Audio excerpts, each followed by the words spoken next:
My name is Claire Fussell, and I'm the campaign director here at Operation Noah. And it's wonderful to see you today. Thank you for joining us for this lunchtime session. It's a webinar looking at church action for sustainable land use. And we're really, really excited to hear some inspiring examples of churches taking action or taking environmental action to protect our shared home, and a church land being used in interesting ways as well.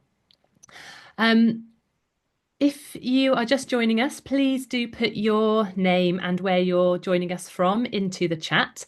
And do keep yourself on mute for the conversation. And then we'll have us time for questions and answers at the end when you can all sort of come off mute. But do put any questions as well for our panel into the chat, and we will keep that moderated through the session. So, for those of you who might be new to Operation Noah, I'll give a brief introduction as to who we are. So, we are a Christian ecumenical charity that works to inspire church action on tackling the climate crisis. And this webinar is part of the relaunch of Operation Noah's church land use campaign, where we're calling on all major UK church denominations to use the land that's under their control for the benefit of our climate and for biodiversity and nature, which my colleague Sharon will talk a little bit more about shortly. And it's worth saying at this juncture that some really great things are already happening. But we believe that all churches can rise to even greater ambition in areas such as transparency about the land they own and how it's used, emissions reductions, and encouraging more biodiversity, more tree cover, and sustainable farming. And this session is called Growing Hope. And that's because it puts spotlights on examples of really fantastic work that we hope will be an inspiration to all of us. Operation Noah has a tagline that reads that we are faith motivated, science informed, and hope inspired. And we see hope as a verb, a doing word, something that's living and active and intentional. And the projects that we'll hear about today are truly hope filled. And we, without using the word too often, hope that it will be a catalyst for you to think, oh, well, we might be able to do something like that where we are as well. So let me outline what the next hour will look like. We'll hear from four speakers before going into a time of Q&A. Our first speaker will be Sharon Hall, who's Operation Noah's campaign manager, focusing on land use.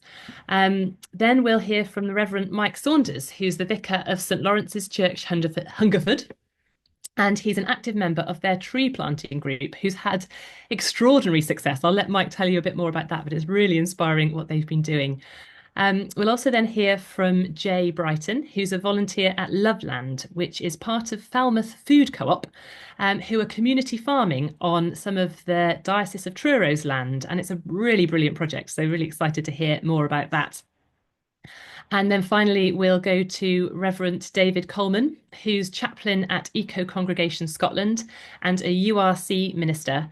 And he has a real treasure trove of online climate and faith related resources. And we'd love to share the link with you afterwards. But he'll be sharing a video that he's created, ending with some prayers for Peatland, and focusing on the benefits of peat. So thank you so much to all of you speakers for joining us today. We're really, really thrilled to have you, and thank you for giving your time.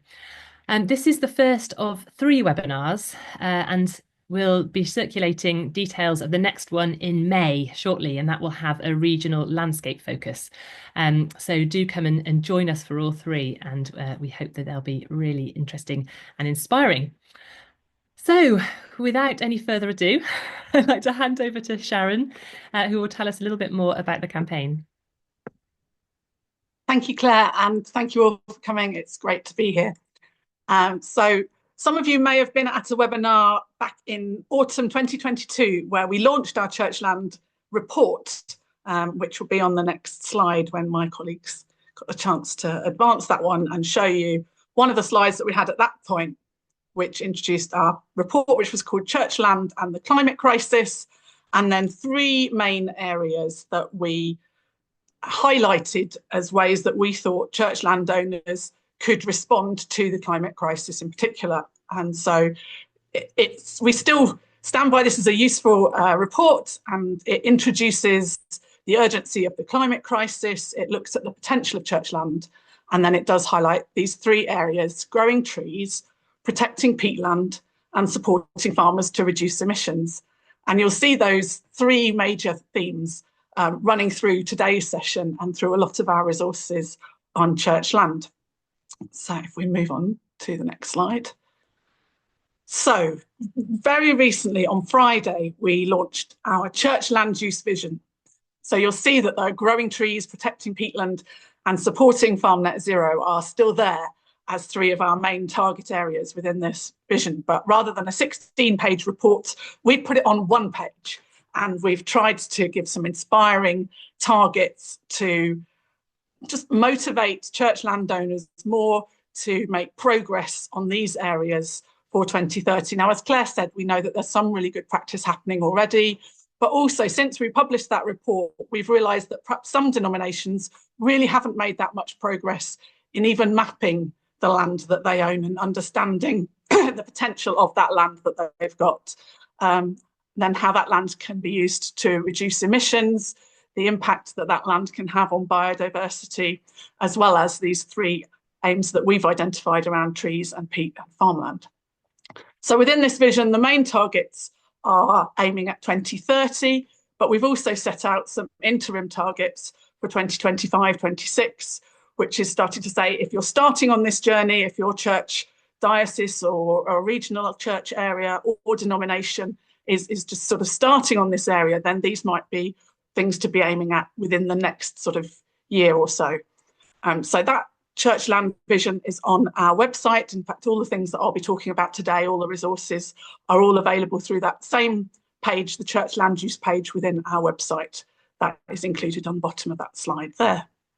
And if we move on as well, the other main thing that I want to be promoting today is our resources. So some of you may have seen these already if you're on our mailing lists and have seen each time that we've launched one of these resources, there's been a short sort of video highlighting some of the really great case studies that we've included. So each resource is only 4 pages. It starts at the beginning there, setting out why this is an important issue for the climate, what we think the role of the church is. There are some Bible verses that give a context for why we think Christians need to be responding on to this issue. There's some science there from Project Drawdown, some of the figures about the potential of each of these solutions in terms of taking down emissions and the difference that each of these actions can make globally if this solution was applied globally, how much impact there could be. But then after that front page that you can possibly see there, I know it's very small, but I'm just showing you roughly what the resources look like. Then on the next page, there are some case studies from local examples. So you can see that local churches, small groups of people are doing things to make a difference to growing trees, to protecting peatland and to sustainable farming.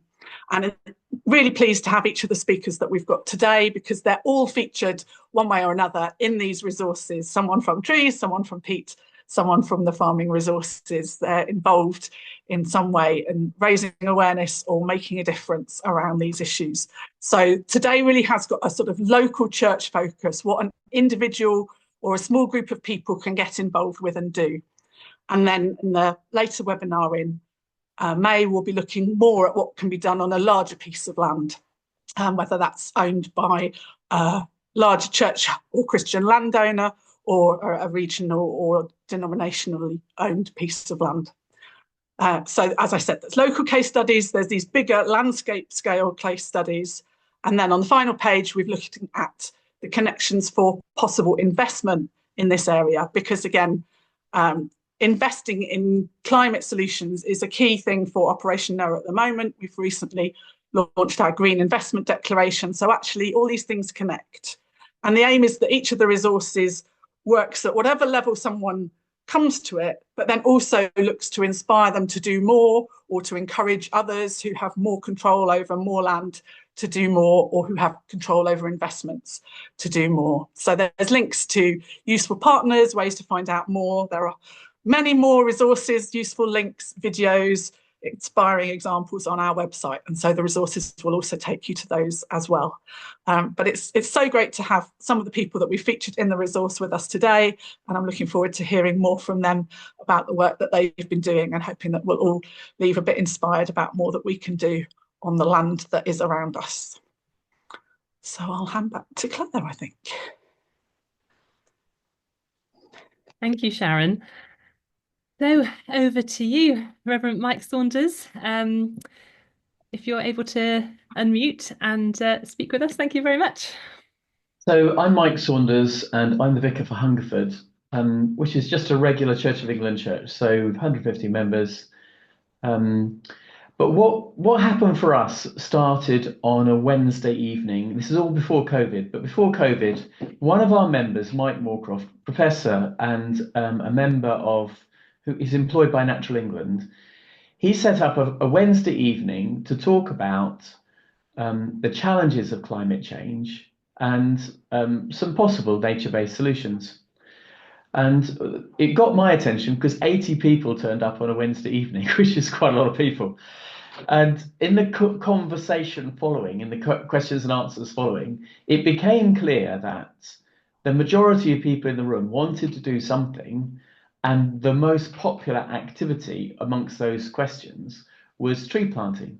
So we set about trying to find places we could plant trees. We have planted a few in the churchyard, but there's limits to what we can do in the churchyard. So mainly we've partnered with our community. And so we started with the school, and we planted, every pupil in the school planted one tree. And those trees were supplied by the Woodland Trust, and they supplied to schools for free. So that all worked out very, very well. In the process, we found out that Woodland Trust would also provide community groups with trees. And both in November and March, they'll provide us with up to 420 trees. So we set about trying to find places we could plant the trees they would supply. And we've partnered lots and lots of farmers. So we've planted in, I don't know how many different locations, with lots of different farmers. And we've also partnered with a local community group called HEAT, Hungerford Environmental Action Team, who also we've registered with Woodland Trust to receive trees. So now we can plant 840 trees in November, 840 trees in March. Well, since we've been doing that for years and years and years, we've got to about 8,000 trees. And they've all been planted by about 24 different people. Half of them are churchgoers, half of them are not churchgoers. We meet on a Thursday morning. We start about 9 a.m. We break for bacon butties about 10:30 so that we get to talk to each other, and finish around 12. Not all of us are as young as we'd like to be, so we get tired. And this winter, this planting season, if you like, we planted 1,300 trees on Little Hidden Farm. Some of those were hedging alongside a footpath. The Woodland Trust will provide that the species we choose for free. We do the work. The farmer owns it. So the farmer chooses the species. We do the work. The farmer owns the trees at the end. And the only downside for him is we need to be allowed to visit the trees to make sure they're growing. And then we planted also a nearby farm at West Woody. We planted 100, I think it was 120 oak trees into a woodland that will be harvested eventually, many years' time, future generations, for their wood. So we've had a lot of fun. It's built great community links, both for the people of Hungerford, but also it's built a lot of good news. Oh, here's an example. So this is an example of us planting. Mike Moorcroft is in the red in the bottom centre there. And we've planted, so one of the trees, the top left-hand one there is, we were planting on the Kirby estate. And one morning we planted 840 trees with about 8 of us. It was during COVID and we weren't allowed to be too close to each other, but we did all the work. And that was going to be inspected by DEFRA, so it had to be done to quite a high standard so that they could get their sponsorship back from DEFRA to pay for the trees. So as I say, we've enjoyed it enormously. Absolutely loved it. The top right is with Town and Manor, which is a local charity that owns lots and lots of land. And we called that the Lockdown Woods. We worked with, amongst other people, lots of people joined in on that particular project. So I would commend anyone could do it. So all you need really is a team of people and a place, and to talk to Woodland Trust. And Woodland Trust website is very good at showing you which species you can have, when you want them. It's been very, very easy. If you want to contact me, my contact details are all on the St Lawrence's Hungerford website. Email me. I'm never in, so there's no use phoning me. And I'm sure we could get you set up to do this. It's been great fun. And hopefully we're making a difference for the climate. I'm sure 8,000 trees ought to make a difference. Thank you for your time. I've really enjoyed being with you. Amazing. Wow, thank you so much, Mike. Those are really staggering numbers that you talk about. And I just wondered, could I ask a couple of extra questions? Firstly, I was wondering how you go about finding the land. Do you find that as you started to identify locations and through the school and through the other community groups that people came to you, or did you have to kind of go out and try and publicise to local farms and local people? How do you start to publicise is my first question. No, And that's a great secondly, question. So I wondered whether you're aware of whether your project has inspired anyone else in other places around the country to do the same. yeah. So in our deanery, 2 other churches have done something similar. So Lambourne Church have planted some trees, and also St Mary's Greenham have planted some trees. How we find the sites tends to be personal approach. So at Little Hidden Farm, what happened was the farmer passed away and there was a funeral, but in the process, therefore, I've met the son, and the son's taken on the farm, and he happens to be into agroforestry anyway. So it's been pushing at an open door, really. We just said, could we come and help you, Jamie? He says, yeah, where do you want to start?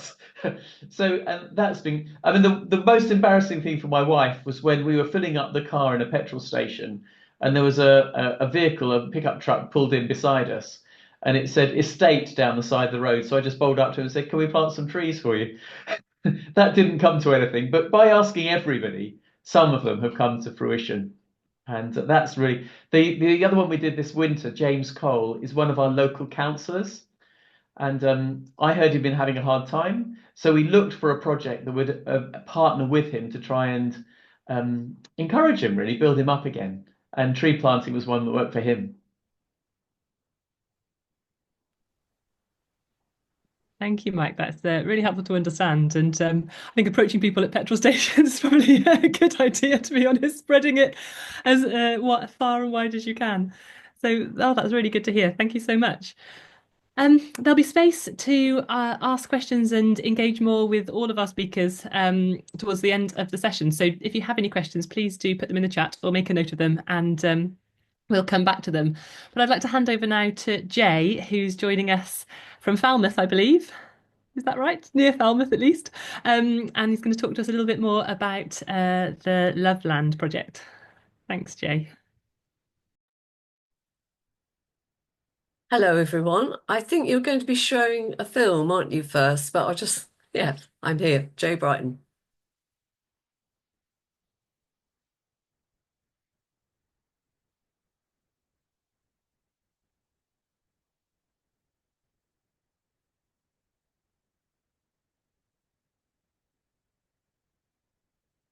I guess it's a project that I had been drawn to because it makes me feel very hopeful. But sometimes when you want to help, hard to know how to help. Most of it is about just wanting to be involved in something that's a bit different to that gives some sort of grains of hope about how people are pulled together. Getting away from supermarkets is, I think, more and more important as time goes by, that this is going to be a lifesaver, really, I think.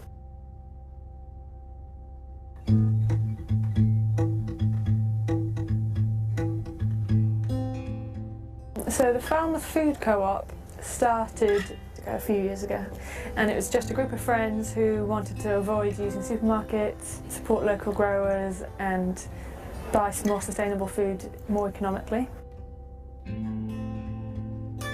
The Falmouth Food Co-op is a community interest company, which basically means we are a business for the community. So I think the Falmouth Food Co-op as a whole, I think it's about supplying good food at an accessible price to the local community. Each of the different projects do that in a different ways. Through growing food, we supply food, and then the kitchen provide food for those in need.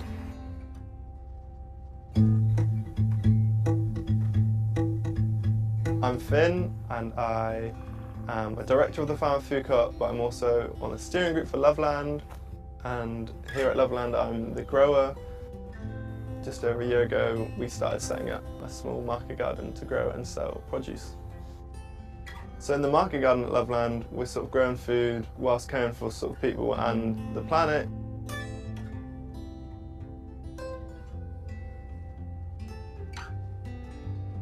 All the work as well in the market garden is done by hand, so we don't use any tractors or anything, and we don't use any chemicals or anything. It's just a bit of compost and seaweed to grow the food. There's lots of other projects happening at the field too. We've got a plot growing flowers, a plot growing heritage grains, we've got a medicinal herb garden and a community garden. Loveland provides the space for them to carry out their amazing ideas. Throughout all this, we're reliant on the community to support us and to help us, so whether that's volunteers or buying our produce, everything we do revolves around the community. I just think it's really important to get outside and be in nature, and I think for people to feel passionate about protecting nature or passionate about climate change, I think they need to sort of have some sort of connection there. So it's why I think it's really valuable, providing a space where people can come up and just be outside really and learn while doing it.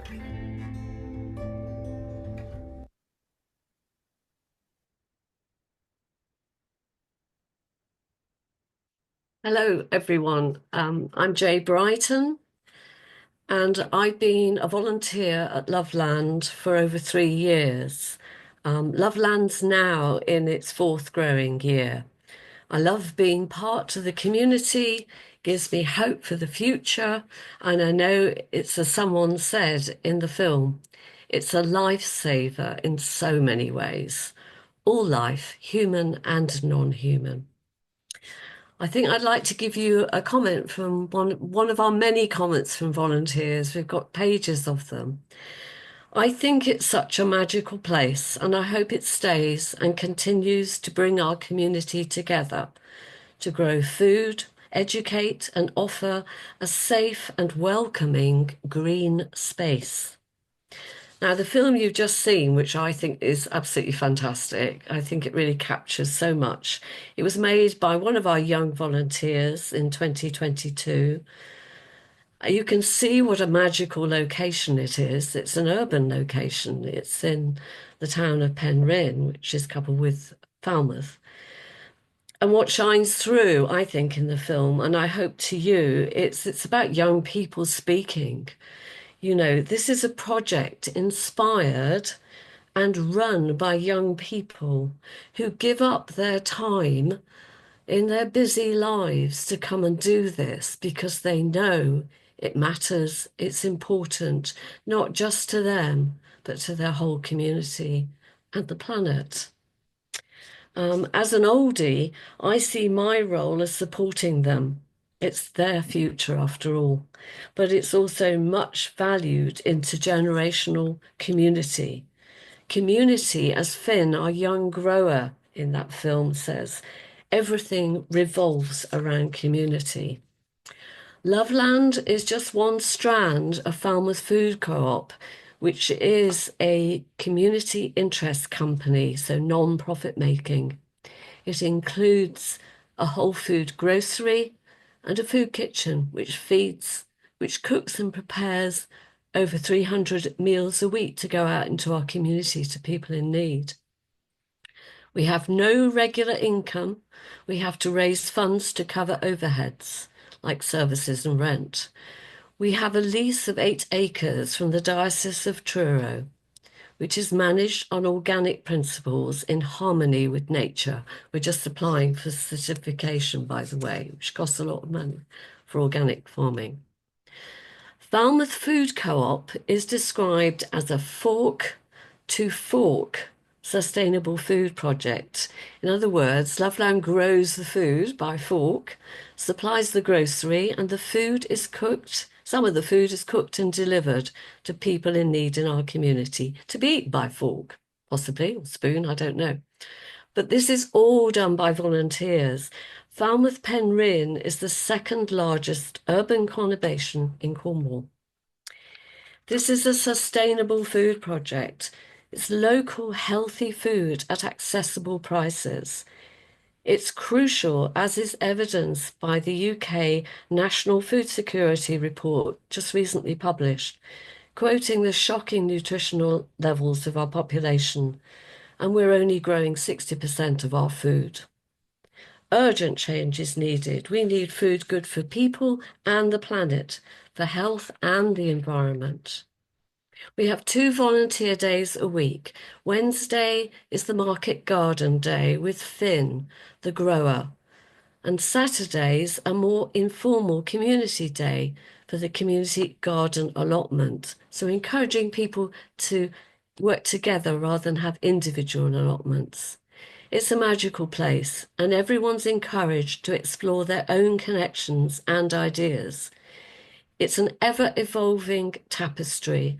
There's a medicine garden, there's hedging, there's forest garden, there's orchard, there are creative arts projects, there are summer feasts. We have summer feasts for over 150 people on trestle tables out on the land. We have a cuppa, make food together from the veg we grow, we chat, or we just sit and gaze. We work in harmony with nature. Before starting anything on the land, we conducted a biodiversity survey, and that continues annually. A 26-page nature report has just been completed, and it shows the increase in biodiversity since we started working on the land. It's quite astonishing to read this. Nature will recover and regenerate remarkably quickly, given care and respect. Loveland is so called because it's situated on Love Lane. But I think all of us involved would say that it's well named and has grown into that name with the love and care experienced by both human and non-human life, all of creation. As our awareness of the climate and ecological crisis deepens, Loveland is a sanctuary to take a breath, come together with a sense of hope for the future. Loveland feeds body and soul and answers so many needs. We think, we know, because all the evidence is there, we're in such demand locally, believe me, that we urgently need more Lovelands, and what could be a better response to fulfilling creation care and using church land. We're very happy to be in partnership with the Diocese of Truro. And by the way, just recently, we've been invited, delighted to be invited to use our local church. Loveland is on glebe land, which of course was attached to the church, but the church have invited us to use it for meetings and events now, because we don't actually have any proper shelter on the site. We can't afford it. We're trying to raise money for that. Although we're open all year, all the way through our wet winters in Cornwall. So our community grows, and I feel deeply privileged to be part of this. And yeah, I hope my passions come through, and I hope you've got that from the film. I mean, for me, it's just so fantastic to have so many young people so passionate and inspired by this. And, you know, a lot of people with difficulties, both financial and health difficulties. And we had a community conversation about food and nature locally on Saturday. And people came to share their views about this subject, food and nature. And we held it in the church hall. And all of this was expressed, actually, that this is exactly what people felt we needed to be doing. And they were all generations who came. We're going to be doing another one at the end of May, actually, in Falmouth, and that will be about food and health.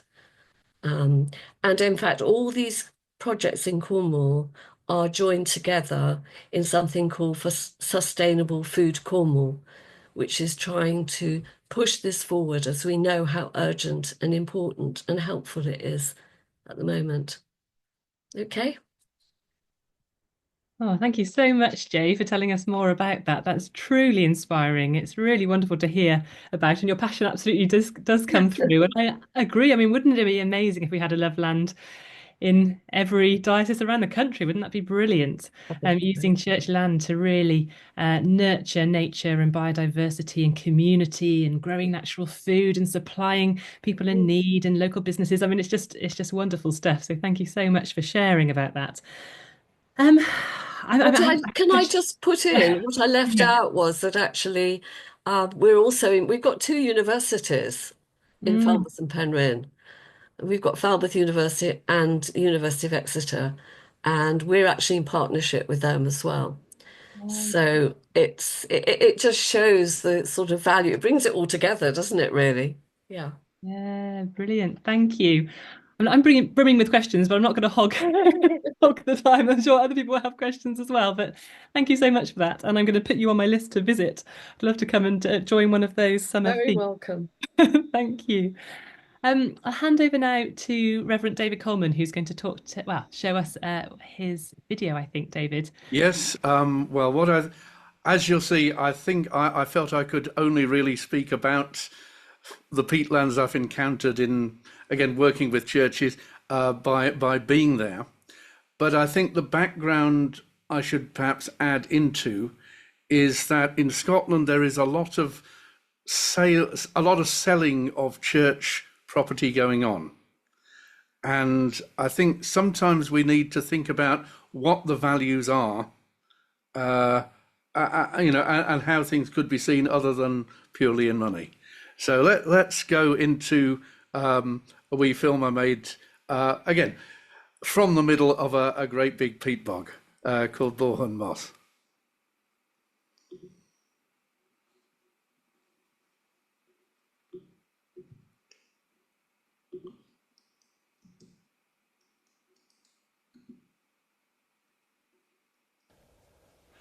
My work as environmental chaplain since 2018 has reshaped perspectives for grassroots ministry that I developed since the early 90s.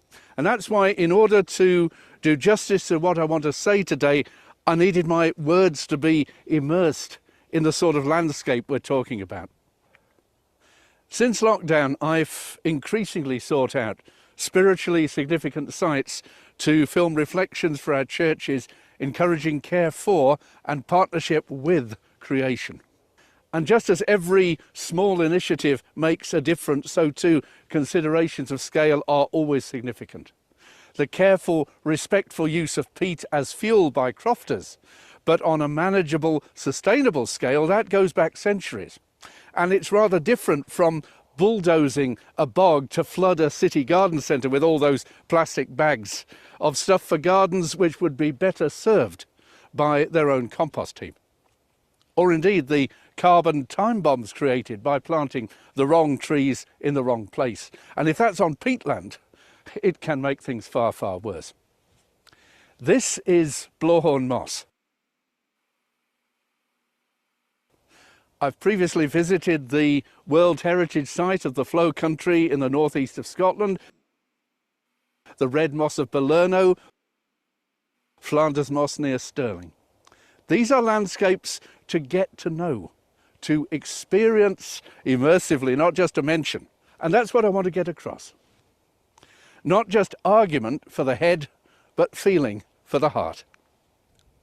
The statistics of carbon capture, biodiversity and the rest may not be compelling enough to convey what I think it's reasonable to call the holiness of such places, of whatever size, which is reason enough to stand up for them, protect them, manage them, restore them. As pilot projects in the last couple of decades have shown, this is possible within reason, even given the amazingly slow accumulation of the sphagnum moss. I will be attending a conference in Assisi this year, travelling of course by train, which will look at the implications of the Nicene Creed, that widely shared statement of faith which was adopted 1700 years ago. That creed identifies God as the maker of all things, seen and unseen. And that's a remarkably powerful principle, that beauty and holiness go beyond what for now we can assess. And this complements rather than contradicts all the science that is now changing that sad and temporary assessment of peatland as good only for burning. It's in my lifetime that there was a proposal to eradicate the blanket bogs of the island of Yell on Shetland on an industrial scale as fuel for a power station which would surely have had an absolutely monstrous carbon footprint. Mentioning Assisi and Francis, it's part of the rule of St. Francis, recycled by Pope Francis's essential document Laudato Si, that a monastery should be obliged to set aside a patch for wild flowers and herbs so that those who saw them could raise their minds to God, the creator of such beauty. St. Francis's response to the world around him was so much more than intellectual appreciation or even economic calculus, because to him, every creature was a sister, united to him by bonds of affection. So I also want to issue a call to caution when, maybe understandably, and also in response to the crisis of nature and climate, which will define increasingly the rest of our lives, when we begin to justify the claim that Christianity is a faith of care for creation, but we do so by resort to arguments of utility, of usefulness. Now, of course, we can make a case, and now we can even make an economic one, for the monetary value of carbon capture and storage, which these landscapes perform at scale with a consistency and a record which puts the expensive technology to shame. And as global CO2 levels reach 430 parts per million, that should give pause for thought. But it's a counsel of despair amongst people of faith if we speak, act and even think only in ways which seem no different from those around us. Indeed, it's the reliance on the grace of God and the courage to recognise the quite different value of compassion that we bring. And speaking within the season of Lent, we are reminded of Christ's reliance on the Spirit in that place described as wilderness, a habitat which, for those 40 days, he shared with wildlife, as also with angels, whether seen or unseen. And one of those things is to gain confidence that we approach life with a diversity of values. In Scotland particularly, I'm often seeing that things which are perceived as merely beautiful, even by the churches, are easily categorised as expendable. And when we see centuries-old assets of churches, landscapes and habitats sold on out of our care into uses which will destroy the character they've acquired over those centuries. I hope that my contribution towards this online gathering will emphasise this, that though official bodies are belatedly learning to cherish peatland, and more or less the same people who once paid folk to drain and destroy these landscapes are now paying them to flood and rewild them. And although peatland can finally be seen to have great value in terms of habitat and carbon capture over and above the ways in which small rural communities have used it respectfully, sustainably as a fuel, it is completely appropriate for bodies who work as or on behalf of faith groups to be touched in their hearts by a different sort of value, not just utility. Have the courage of our faith to do beauty, to do justice, and not to need to tell them apart. Finally, a spontaneous prayer which I recorded on the blanket bogs at Rannochmoor, part of a resource for Advent.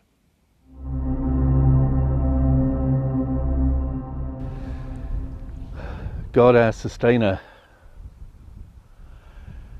surrounding us with far more than we will grasp, as part of the web of life. Give us discernment to value that which may not seem of value to us. Show us your way of abundance,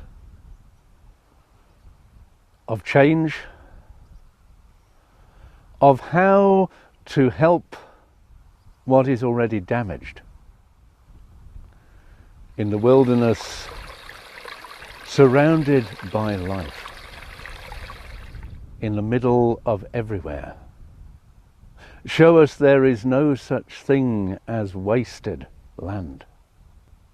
And let the prophetic voice of heaven and earth, of sky and soil, the voice of the trees and of the mountains and of the insects we flee, let that voice sink in and be heard and discerningly, prayerfully acted upon in every part of our daily lives. Living God, let us not mention discipleship or mission as if those things did not take place by the grace of the environment in which we live, the earth of which we are part. Show us, show us, show us. God, our sustainer, we thank you for this season of creation. Amen.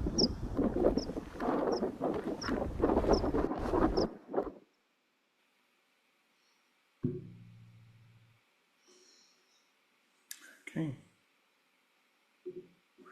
Wow, thank you so much for that, David. Such beautiful footage there and such rich reflection.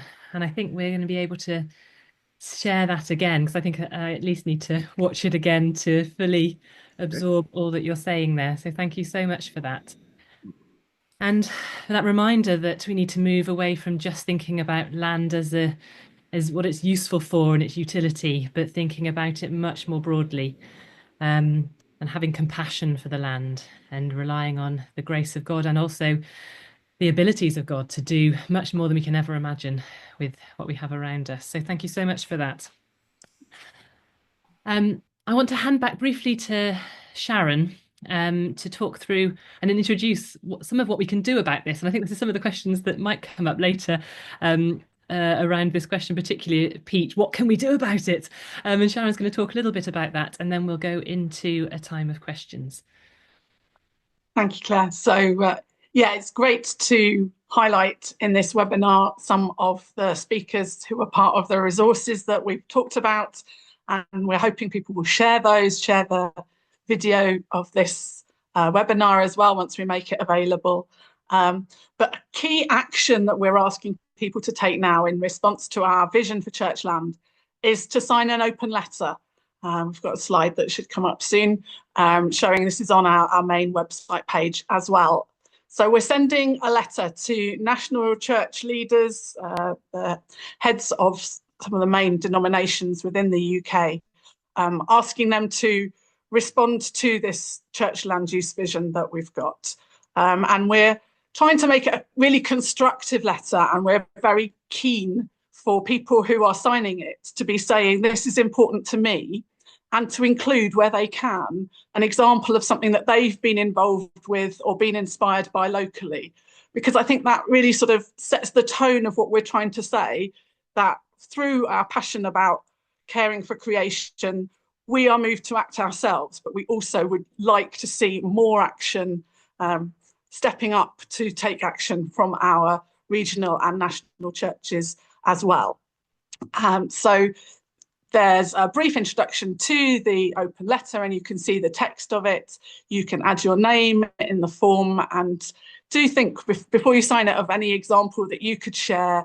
There's the opportunity to upload photographs and a web link if that's something that could be shared with the leaders of your denomination, so as actually they could get inspired by what you're doing, maybe get in touch with you to find out more as well. So we're really trying to to inspire and encourage more action using this campaign action, but also to be doing it together and recognising the great work that is happening already that you can see in some of our resources as well. So I'll just leave that briefly there. It is available on that church-land-use link within our webpage. And we can perhaps, it's even in the chat. Thank you, Cameron. That's really helpful. So do take a look at that and sign it if you can. Thank you. I think it just remains for me to say thank you hugely to all of our contributors and speakers today. I found it so inspiring hearing from all of you, and yeah, it's just really filled me with hope for what can be done when we use church land and the land that's around us to protect and restore nature. So thank you so much for coming to join us, David and Jaye and Mike. And thank you all for giving up your lunch hour to come and be with us today. And look out for the next webinar in the series in a couple of months' time. And we'll circulate the link to this and various links that we discussed by email afterwards. So do keep the conversation going, share it with those around you, and think about what you might do in response. So thank you all.